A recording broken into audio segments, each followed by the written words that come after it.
Somebody like Gachagua anaongea, me I even laugh. Sometimes you look at Gachagua and you wonder if he's an abnormal person addressing the country or if he's a serious person. In fact, William Ruto, the first mistake you did in your government ni kuchagua Gachagua akiwa deputy. Ruto akitusomea kuna unga 2 kgs. Unajua kuna watu wanataka unga ya 150. Mimi nataka unga ya 52 bob Ruto. Everybody is not full. Na si kila mtu mjinga hii Kenya. Baba ameingia Monday CBD akaongelesha watu wakaenda, kwa sababu polisi walikuja hawakurusha tear gas. Tulienda Kamukunji tukamaliza kuongea, mkarusha tear gas. Umerusha tear gas in a crowd of 100,000 people. What do you expect? Uhuru aongeangi, ni huyu mchokozi tu anamchokoza. Uhuru is very polite, he is very innocent. Uhuru did his work, delivered to Kenyans. Only ule mtu mwenye anajua hata deliver anajaribu kupaka matope yake kwa asanteni sana wana media for offering this opportunity to give a youth a chance to explain to Kenyans who I am. So many people always ask on the internet, who is Brenda Kangai? By the way, I'm the real Brenda Kangai, and karibuni sana kwangu. At least nimekuja meona mali naishi, and that is good. So those people who are asking, who is Brenda Kangai? Brenda Kangai is a young female politician. She comes from Mount Kenya region.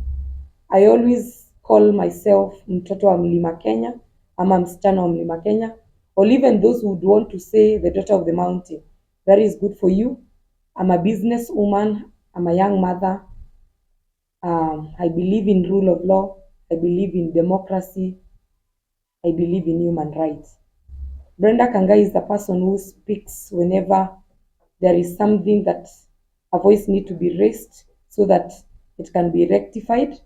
And that's why I always stand whenever Kenyans need me, especially this time when the high cost of living is pinching each and every Kenyan. I feel that Brenda Kangai amekuwa kwa hiyo front line. So with the description of who I am, I think Kenyans now know who is Brenda Kangai. And in fact, those people are asking for Brenda Kangai. Previously, I was not an internet girl. I didn't love social media. But due to public demand, I opened all social media accounts. So in case you want to know more about me, you can go on my Facebook, on my Twitter, on my YouTube, and other sources, in TikTok, in search with Brenda Kangai. At least once a week, you'll be getting one of my episodes. That is Brenda Kangai. Okay, Brenda, ni labda ulijiunga na siasa mwaka gani na labda ni kitu gani kilichokutisha kujiunga na siasa? I did my KCSE in 2014, and I joined the Kenya School of Law to do a diploma in law in that year. So kwa hiyo pilka nikiwa KSL, I used to move around town, nikapatana na bunge ya Mzalendo, and I joined. I was so concerned about how watu wanaongeanga siasa, wanaongeanga nini, because kutoka utoto wangu I've always loved politics. So nilianza kujiunga nao. That time it was bunge la Uzalendo. I learned a lot. Actually, I was shy. I wouldn't even speak. But with time I started, whenever there is a motion, ilikuwa nainua mkono, najibu maswali. So hivyo kidogo kidogo nikajipata nimekuwa perfect, na mimi mwenyewe naweza leta motion na naweza fanya watu wachangie kulingana na motion fulani. So that was in 2016. And then in 2016, I felt that I needed to join a political party, and I joined ODM, and I became a life member till today. In 2017, I applied for an MCA seat. I won't say where, but I didn't do well because I was young. I was just, I think, 19, 20. I didn't know a lot about materials, about mobilizing. So I didn't do a lot. I was just a young girl who was trying her luck in politics. So sikufanya vitu mingi. Nilienda tu kwa ballots. And in 2022, I tried to vie for the women rep of Nairobi County. I went through the ODM nomination process, but unfortunately, somebody was given a direct ticket. So personally, I had told myself I wanted to know how many votes would I get as Brenda in Nairobi. So mimi nilijipeleka kwa ballot. I went there as Brenda Kangai. and after kwenda kwa ballot I got sick, so I didn't campaign. So many people didn't know me during the campaign period because after I did I finalized with IBC, sikupata hiyo chance ya kucampaign juu nilikuwa mgonjwa, so I was in and out of hospital. So yeah, but I say there is another day, kuna 2027 I'll be there, I'll be on the ballot. I think I get a chance to ask Nairobians for vote at that time, but saizi tunang'ang'ania uchumi. We are struggling to ensure that the cost of living is low, so that even the lowest person that who is in Mukuru Kayaba, ako Kibera, ako Mathare, can afford a meal a day. So at the moment, I am not campaigning, but I will vie for Nairobi Women Rep seat. But at the moment, we are helping Baba to ensure that Kenyans get an affordable life. Okay, Brenda, you've been supporting Kenya pale TikTok ni Brenda everywhere. The last time hizi maandamano, last time uliona gari ya baba ikapigwa mawe, and you were there defending him, Kongea, and so many people ask themselves, why did you do that? Did that baba pay you to do that, or why did you decide to now to stand, you want to defend Raila Odinga? Okay, wacha niseme hivi. First, hiyo maandamano ya Friday, the first one, not the second one that Baba terminated the Kamkunji rally. The first one, I was there. I went there with my car, and it was very peaceful. Let me just start by saying it was very peaceful because tuliingia Kamkunji vizuri sana, tukaanza kuongea kama vijana, tukapatiwa nafasi, watu wakamaliza kuongea, Raila akakuja akaongea na akatupatia chance. Actually in that rally I spoke twice and everything was good until the police provoked innocent Kenyans who are speaking their voice. Everything was good. So kuna kitu naweza taka niseme about Raila Odinga paying us to support him. Raila Odinga is an international leader. He does not need to pay anyone for him to be supported. Whenever Raila raises a motion, he raises a motion that it's a motion to help people. It's a motion to bring change. So you find people of goodwill will finally join him. So what I want to say is that Baba alipi mtu yoyote. Na by the way, mkiangalia hata nyinyi wana media, maisha imekuwa ngumu.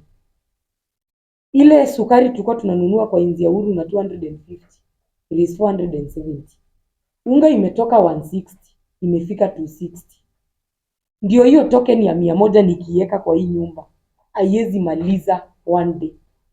Unanielewa? So hakuna mtu Raila anaambia aende kwa maandamano. Ni watu wanajitolea kwa sababu ya shida zao. Wakenya wamefinyiliwa and Kenyans need to raise a voice. So when Baba comes with we are doing this, sisi ni kumuunga mkono kama vijana wa Kenya kwa sababu tunataka nchi yetu ikuwe poa, and especially me, a young leader. Nataka nikitetea demokrasia nienshwe ule mamako pale Korogocho, ule mamako Mathare, ule mtu anaweza pata 200 a day, 300 shillings a day, at least mtoto wake atapata kitu ya kukula. Huyo mtu atalala njaa. Cause tuangalie ukweli, tuseme watu wa media, ile kibarua kubwa sana Mkenya wa kawaida mwenye hajasoma anaweza pata, anapatanga kibarua ya 500 shillings, 300, ama ikienda sana on a good day 800. Surely sukari ndio imepanda, unga imepanda. Huyo mtu ako na watoto, ako na rent, atajisaidia aje? So we need to raise our voice regardless. Hata kama by the way, wacha niwaambie, saizi hata Raila akienda akae kwa nyumba yake Karen, sisi tutatoka nje kwa sababu maisha ya Wakenya it relies on the hands of the youth of this country. Baba amezeeka, in 10 years time atakuwa retire, sisi ndio tutaachiwa nchi. You want to tell us tuta witness tukikuja kufinyiliwa tuseme tumenyamaza juu baba yuko, baba ameretire? Hapana. Sisi hata kama Raila leo hii atakaa kwa nyumba yake, kama Wakenya tutatoka nje, tuende tuambie wananchi, tuende tukatetea haki zetu, tuende tukadai tulichoahidiwa wakati wa election. During campaign period, mimi niko naona Ruto akizunguka all over the country, anasema mimi nitasimamia mtoto wa Asla, nitashughulikia mama mboga, mtu wa boda boda nitamshughulikia, hii na hii nitashughulikia. But at the end of the day, huyo mtu wa bodaboda ndio hana chakula, huyo mama mboga ndio hana chakula. So hatuwezi nyamaza, and as a young leader I have to get out. And in fact next week, si maandamano ni Wednesday, Thursday na Friday, mimi nitakuwa mstari wa mbele. I will be there and I'm urging all the youth of this country, get out in large numbers, because if we won't stand out, we won't stand with our country, my friend, things are going to be worse. And the moment you realize somebody is a dictator, you don't baffle a big dictator with intelligence, you baffle him with bullshit. That's what you do. To add on that, you being umekuwa mstari wa mbele sana to support Raila, and this thing has been happening. Kuandamana ijaanza saa hii. You guys have been doing that and tujaona change. So maybe ni message gani uko nayo kwa Ruto now that bado next week maandamano iko na 3 days?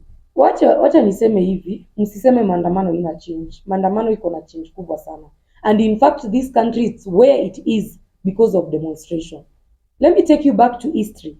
When we were fighting for the multi-party democracy, some of us we are not born like me, but I am here. I read the history books. If watu hawakutoka nje wakapigana na huyo katiri alikuwa anaitwa Moi, wakapigania demokrasia, kungekuwa na chama moja sasa hivi inaitwa KANU. So kuna watu ambao walijitolea wakatoka nje wakasema enough is enough. Kenya need 3, 4 or even 20 parties so that it can make bold decisions. And Moi was against that. Hao watu wakapigana, Moi akakataa, wakaenda kwa maandamano. Ndio hiyo time walikuwa wanafanya sabasaba and what nini, hizo vitu zilifanyika back in 1991, 92, 93 and finally multi-party ilizaliwa. So mwezi niambia maandamano ina fruit. Maandamano iko na fruit. And in fact I'm telling you baba, maandamano ya siku 3 itakuwa next week. Next week but one demonstration will be Monday, Tuesday, Wednesday, Thursday, Friday, Saturday, and even Sunday we will not go in church. We will go to demonstrate until change is seen in this country, because all we want is change. Mimi by the way niwaambie leo hii Ruto akitusomea kuna unga 2 kgs. Unajua kuna watu wanataka unga ya 150. Mimi nataka unga ya 52 bob Ruto. Kama ukutaipata hiyo ndio nataka. 2 kgs at 252 at 52 bob. Mimi nataka sukari ya 160 bob. 1 kg at 80 bob. So I think mimi personally kama Brenda, I want that woman I represent. Huyo mama ako chini, akitoka kibarua, akitoka kufua nguo, mtoto wake anapata kitu ya kukula, mtoto wake anapata school fees. That is what I want. Na tutaambiwa hakuna pesa when money is being rooted day and night. Hatuwezi ambiwa nchi ina pesa. Kwani taxes na collectiwa zipeleke wapi? And another thing, William Samoei Ruto, you lied to people, you are an hustler. Honestly. Sikuwe mzuri. Acha kudanganya na jina ya Mungu bwana. Unajua hata kama tutakupanish, Mungu siku moja anaweza kufanyia miujiza. Upate unadanganyana mdomo iende kombo. So umesema ulitajiunga ya 52. Lakini rais alipoingia utaona alisema kwamba serikali ya handshake leta hao madhara yote. Kwa hiyo akasema kwa nafasi na Wakenya kuwa na subira kwamba atarekebisha kila kitu na huyo itashuka chini. There is something I love about when I hear people speaking about handshake. Handshake government between Uhuru and Raila, it has brought a lot of impact economically to this country. Only a fool cannot see. And in fact, I want to tell you the mess that was seen in Uhuru's government. And I want to say this. Hiyo mess haikuwa ya Uhuru. The mess was for Ruto. Ruto is the person who lied to youths. In 6 months time, I'll build a stadium in Wote. I'll build a stadium in Chuka. In 6 months time, every child in this country will get a laptop. I didn't see Uhuru yet saying like that. So, hata tukiendelea sana, William Samoei Ruto ni sawa unaraumu that Uhuru Muigai Kenyatta serikali yake na handshake ilifanya kitu mbaya. Let me ask you one question. If I'm not wrong, Mr. William Ruto, who was you in that government? Was you not the second in command? When all these wrong things were happening, did you raise a voice? Did you tell Kenyans that we are going wrong?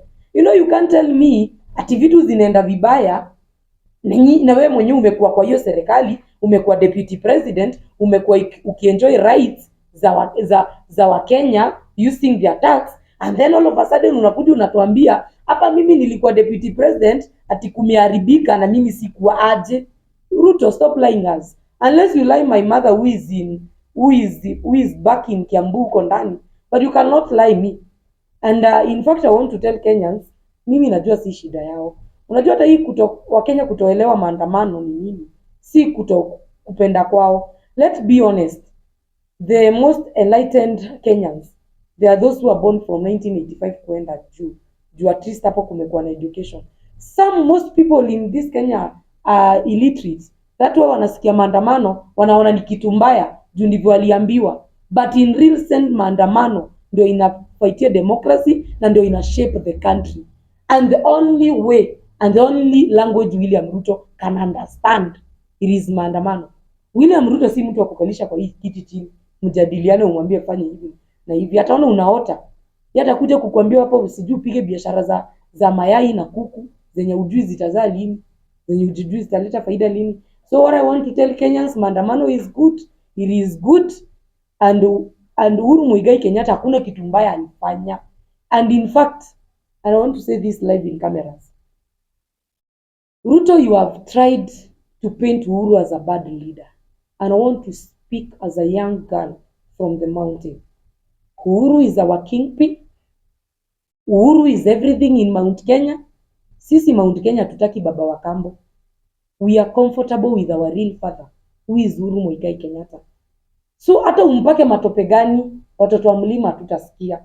And in fact what Uhuru did was good. Ukitembea mashinani saa hizi, kila njia unapata iko na tarmac. Ukienda huko Garissa unapata njia. In fact, unaona ungeenda Garissa in 2015, haungeijua kulikuwa na matope. Saa hizi mimi nikitravel uende Garissa uende Marsabit, unapata lami everywhere. So hizi niambie Uhuru hakufanya kazi. Uhuru alifanya kazi, only that Ruto was busy lying Kenyans that he is an hustler. Now, Brenda, tuna Rais William Samoei Ruto akiwa katika Maimai akimkanya na kumuonya sana rais mstaafu ambaye ni Uhuru Muigai Kenyatta, akisema kwamba ni yeye anaunga mkono na anawapa hela ya kufanya maandamano. Labda kuna yoyote kuhusu swala hili? Wewe nyinyi kama watu wa media, mshaisikia Uhuru akiongea anyway? Uhuru doesn't speak, and the only time Uhuru spoke, aliongea ile time ya Jubilee NDC. And when he was speaking behalf of his party which he owns, ambayo imejaribu kuibwa na Ruto lakini inashindikana. Uhuru aongeangi, ni huyu mchokozi tu anamchokoza. Uhuru is very polite, he is very innocent. Uhuru did his work, delivered to Kenyans. Only ule mtu mwenye anajua hata deliver anajaribu kupaka matope yake kwa Uhuru Kenyatta. Uhuru did all the good things that Kenyans wanted. In fact, mimi nasikia nikiambiwa hata mimi nasponsiwa na Uhuru, I wonder mimi nishaiona Uhuru wapi? Honestly, nyinyi watu saa zingine saa zenye mnekelea Uhuru vitu zingine zenye aziko, hizo vitu zinatokanga wapi? What I want to tell William Ruto, maandamano si ya Raila na si ya Uhuru, na hata watatuambia tuandamane, shida zetu. And I want you to hear this, William Ruto, shida zetu ndizo zitatupeleka kwa barabara. Zile shida tuko nazo, my friend, tukigather akili kama wa Kenya, hautatuweza hapa kwa street. You better sort this issue in time before it gets worse.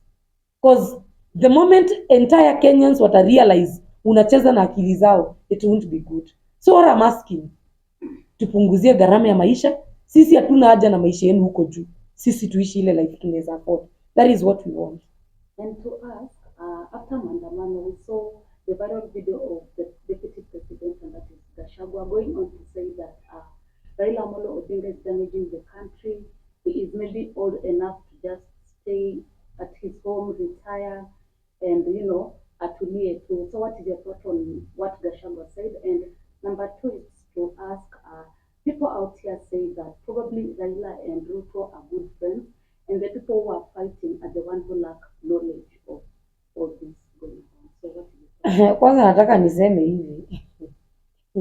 I hear somebody like Gachagua anaongea, me I even laugh. Sometimes you look at Gachagua and you wonder if he's an abnormal person addressing the country, or if he's a serious person. In fact, William Ruto, the first mistake you did in your government ni kuchagua Gachagua akiwa deputy wako. If there is the most serious mistake you have ever done, ni kupatia Gachagua deputy president. Hakuna kitu mbaya zaidi duniani ushaifanya kama hiyo. Somebody who does not understand who he is, he does not understand what he talk, he does not even understand the values of a country, he does not know how to address the nation, he does not know how to dress even like a deputy president. My friend, hey, mimi mambo za Gachagua hata sitakangi kuongea sana, lakini wacha nimwambie hivi. Gachagua kutintu Uhuru kama kitu mbaya, anatintu Uhuru juu ya kingship ya Mlima Kenya. And I want Gachagua to know, before you become a Mount Kenya kingpin, ni kitu ambayo inaachianwa, ni kitu ambayo iko na baraka zake. Gachagua ana hizo baraka. Uhuru Muigai Kenyatta inherited it from his father, Mzee Jomo Kenyatta, who fought for this country, became the first president, led this country in a good way. So that's the reason why Kenyatta was the kingpin of Mount Kenya. Number two, his son came, he inherited the leadership skills, he became a good leader in the mountain, he showed the Mount Kenya people the way, the values, and that's the time the people of Mount Kenya decided Uhuru ndio kingpin. Nyinyi watu wa media mshaiona Gachagua kibalikiwa mahali popote na wazee? Mshaiona? Gachagua anajipelekanga kwa mlima. And as a leader, you are taken by the wazee wa jamii kwa mlima, wanakunyunyuzia baraka, wanakupatia leadership na wanakuombea. Gachagua ile kitu ana fight pale Mount Kenya ni kingship. Hiyo kingship tu ndio anapigania. Na naambia Gachagua, Wakenya wakikuchagua kuwa na kuchagua juu ya kingship. Wakenya wakikuchagua ilikuwa na kuchagua juu ya change. So hizo siasa na sinema mingi, achana nazo. Tuachie sisi wasichana wadogo na vijana wadogo tupige siasa. Sarakasi. Sarakasi si ya deputy president. What do you see a deputy president we are addressing the nation anakaa deputy president? For instance, ebu NBN Gachagua aenda live. Muone kama kuna watu wanamsikizanga.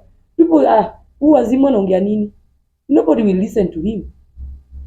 But when Uhuru used to speak, every person kwa soko unasikia akisema Unya anaongea, people stand and they are eager to hear what is this wise man saying, because whenever he spoke words of wisdom.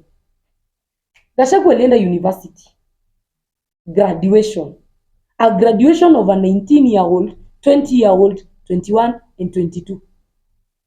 Instead of motivating and giving hope, yeye ni kuua, anaua hizo dreams. Anaenda pale, anaambia vijana hata mkisoma, hata mkiekwa degree ngapi, hakuna kazi. So, alikuwa anataka tukuje kuiba, ama alikuwa anataka kufanya nini?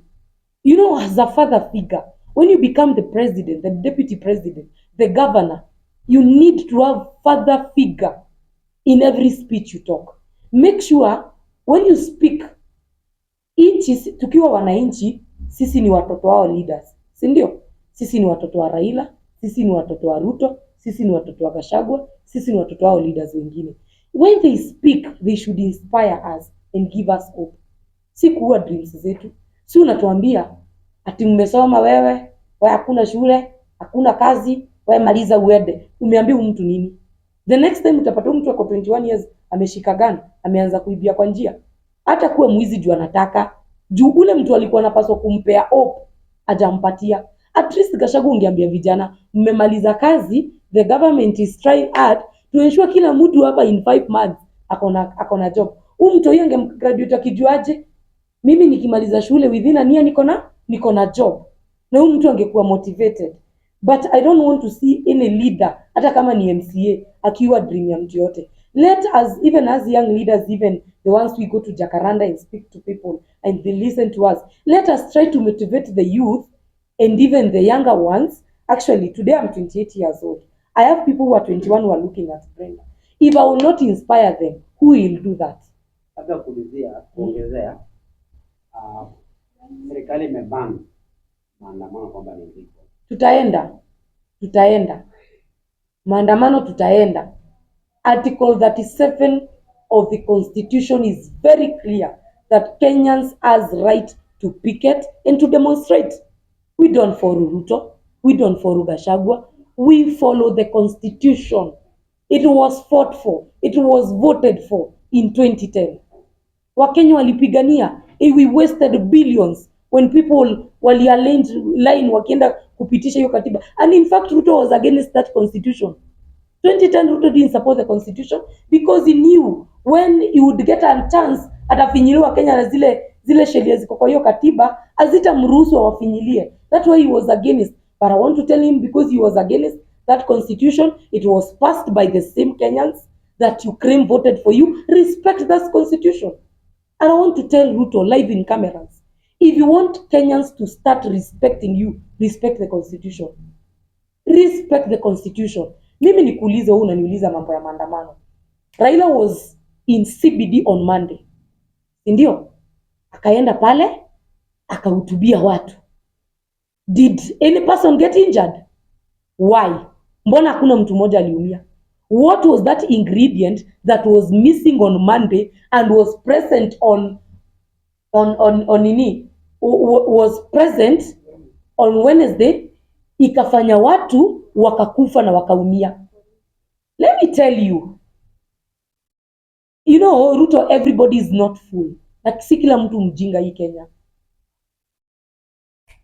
Baba ameingia Monday CBD akaongelesha watu wakaenda, kwa sababu polisi walikuja hawakurusha tear gas. Tulienda Kamukunji tukamaliza kuongea, mkarusha tear gas. Umerusha tear gas in a crowd of 100,000 people. What do you expect? Unafikiria watu wote wanafikiria the same? There is somebody we run and there is somebody we respond, and that is nature of human being. Hata saizi vile tuko hapa wana media, ni kwa nyumba yangu, yes, lakini something happens, kuna mtu atakimbia na kuna mwingine atajaribu kurespond ndio aepe. So when you see people responding to police ndio wamewavuruga.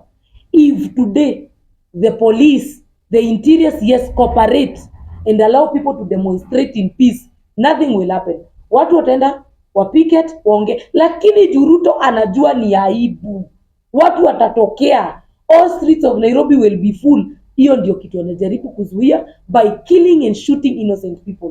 And in fact, I want to condole with all the families of the affected families. Chukueni pole zangu. It is so painful a youth kukufa kitetea haki yake, very painful. Huyo polisi ambaye anapaswa kumlinda, ambaye analipwa na ushuru yetu kama mwananchi, anapiga bunduki huyo nini. And in fact, hebu niulize, mmeanika youth walipiga polisi na mawe? I don't know if it was real, because personally I went to maandamano, hivyo ni trouser tu nilikuwa nimevaa na t-shirt. Mimi nilienda kwa maandamano, sikuwa na mawe yote. Let me ask, niliona video ikisirculate polisi wakichukua gas. Mbona wajaleta kwa news? Mbona mnasema polisi waliiba gas? Mbona mnasema polisi walitandika watu wa Nduthi? Mbona mnasema polisi walivunja pikipiki za wenyewe? Mbona unasema polisi wametandika wa mama innocent? Juu niko na hiyo video, polisi akitandika mama innocent, mama ametoka vibarua zake. Let's speak and be real. Polisi ndio wanaumiza wa Kenya. Na si polisi wote. And I want to stand with police. Si polisi wote. Polisi wa Sugoi ndio wana misbehave. Those bandits who are taken from Baringo, hao ndio wanakuja kumisbehave. Unajua wameona Nairobi, wanaona ni London, wajui kutumia bunduki. Hao ndio wanakuja kumisbehave. Other police officers are behaving well. But one bandit, two bandits who are paid by the goons in government, those are the people who are misbehaving. But in real sense, Kenyans are demonstrating peacefully. Kwani kuna Mkenya kuna bunduki haina license? Hakuna. Mimi mwenyewe hata nanunua bunduki kufanya nini? I don't even know how to use, and I don't want. God is my protector. So mimi nikienda maandamano na bebana mimi, Brenda na mikono yangu hivyo peke yake. Unless polisi anivurugi, hapo ndo naweza respond. Na mimi sina haja ya kurespond na polisi. I want him to protect me because he's paid with my tax. Ushuru yangu ndio imeweka huyo polisi hapo. Na Brenda, tunaona kwamba Ijumaa rais akiwa katika mtaa wa Nakuru alisema kwamba yeye haungi mkono maandamano yote, ingawaje kinara wa ODM Raila Odinga ametangaza maandamano kwa siku 3 sasa. Na akasema yeye haungi mkono maandamano sababu wale viongozi na waandamanaji wa Azimio wanatumika sana kuharibu mali ya wananchi. Na upande mwingine kinara wa ODM Raila Odinga anasema kwamba Ruto na serikali yake ndio wanatoa wale goods ili kuharibu ile mali ya wananchi, ndio nyinyi muonekane waandamanaji, ndio nyinyi mnaharibu mali. Je, Tatanishi liko wapi katika serikali ya upinzani na serikali iliyoko katika mamlaka? The thing is that Ruto is a failure and he doesn't want to accept his fail. He has failed and he's going to fail and he doesn't have any solution to Kenyan people. One, mambo na goons kuharm ama kudestroy things siku ya maandamano. Mike Sonko alitufichulia back in 2017. Akasema serikali wao ndio wanatafutanga vijana, wanawalipa, wanachoma matatu, na wakichoma matatu wanasema ni opposition. Mike Sonko alituambia, so you don't even need to ask. We know who is doing that. That is the work of Gachagua, the work of Ishungwa and the rest. Hao ndio wanafanya, lakini wafanye wakijua tutaandamana. On the second thing yenye umeuliza niseme hivi. William Samoei Ruto apende ama asipende maandamano, wananchi kama wanapenda, hana kitu yote ya kuzuia. I have told you, nobody in this country is above the constitution. Umenielewa? Article 37 of the constitution, it is very clear. Article 1, it talks about we the people, not we Ruto or we the people of Ruto. We the people of this country, we the people, we the citizen of Kenya. That is what it's talking. It doesn't talk about Ruto or Gachagua or whoever. It is speak about we the people of Kenya. And when we go with we the people to Article 37, it gives the right to those people to demonstrate. So Ruto, wewe upende ama usipende haituhusu. And in fact Ruto hata sijui maandamano inamsumbulia nini. Because any day of maandamano akuangi inchi, anakuanga ametoroka. Ni muoga. Ruto akuangi inchi. The moment amesikia kuna maandamano anaishia. Mimi labda ningeuliza viongozi wa kanisa wanasema jana kwamba those are cartels. We don't want to hear anything about. We don't want to hear anything about where were they when election were being stolen. Hatutaki kusikia anything about them.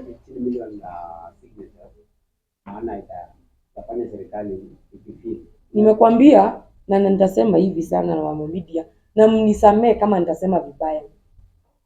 Religious people are cartel. They are cartel to bad governance. Hao ndio wameka hii nchi kwa shida. Same Ruto used the same church to bribe Kenyans in the name of sadaka. Alikuwa anaenda every church anapatiana pale sadaka ndio aonekane yeye ni Mkristo.